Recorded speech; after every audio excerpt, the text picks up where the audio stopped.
ఏలూరు జిల్లా ద్వారకా తిరుమల మండలం గండుగోలగుంట గ్రామంలో పెత్తనమంతా వైసీపీ సర్పంచ్ భర్త కాశీ రామేశ్వరరావుదే అనే ఆరోపణలు వెల్లువెత్తుతున్నాయి. విలేజ్ హెల్త్ క్లినిక్ భవనాన్ని తన సొంత గెస్ట్ హౌస్లా మార్చుకోవడమే కాకుండా రసాయనాలు, ఎరువులు డంపింగ్ చేస్తున్నాడు. మరో అడుగు ముందుకేసి కోడిపుంజులను పెంచుతూ తన పొలంలోకి వచ్చిన చెరుకు బంట వాళ్లను ఆశ్రయంగా మార్చేశాడు. దీంతో రోజు క్లినిక్ వచ్చే పిల్లలు, మహిళలు, వృద్ధులు పలు ఇబ్బందులకు గురవుతున్నారు. అంతటితో ఆగని ఆయన తనను ఆపేవారు ఎవరూ లేరంటూ హెల్త్ క్లినిక్ కి ఉన్న బోర్డును సైతం తొలగించాడు. బోర్డు తీశారు ఏంటని అధికారులను అడిగితే సర్పంచ్ పనులకు అడ్డుగా ఉందని బోర్డుని తొలగించామని నిర్లక్ష్యంగా సమాధానం చెబుతున్నారు.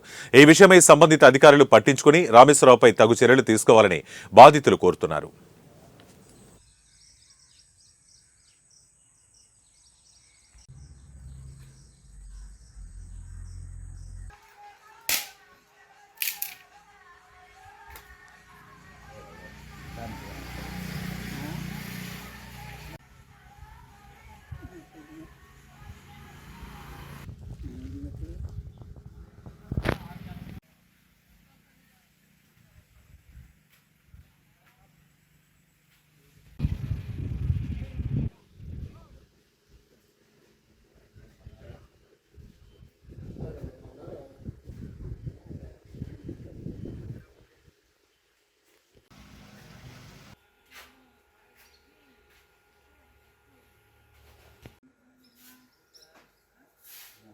ఇది మన గవర్నమెంట్ వాళ్ళకి అడ్డంగా ఉందని చెప్పి సర్పంచ్ గారు తీసేమని చెప్పారు.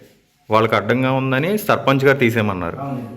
ఇది చెరుకు బండ వాళ్ళు వచ్చినందుకు వాళ్ళకి అడ్డుగా ఉందని. అవునండి. వాళ్ళు చెరుకులో వేసుకుంటాకి ఇచ్చారండి. ఇది మన గవర్నమెంట్ కాదు, సర్పంచ్ గారు సొంతంగా ఆయన డబ్బులతో కట్టించుకున్నారు. ఏది ఈ బిల్డింగ్ సర్పంచ్ గారు సొంతంగా ఆయన బిల్డింగ్ ఆయన డబ్బులతో కట్టించుకున్నారు. అవునండి. పంచాయతీ ఆఫీస్ కింద వాడారు. ఆ తర్వాత అడిగితే మనకు వెల్నెస్ సెంటర్ కింద ఇచ్చారు.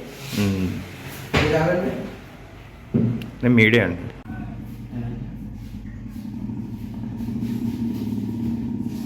మీరు వచ్చినప్పుడు ఇలా ఫోటో తీసుకునే కంటే అలా కరెక్ట్ కదా. అదేలేండి.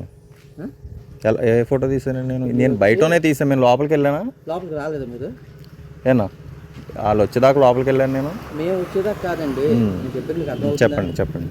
మీరు వచ్చారు, చూస్తే అక్కడ నుంచున్నారు. ఏంటండి 10 సార్లు అడిగా, మీరు సమాధానం చెప్పారా? నేను మీడియా అన్న.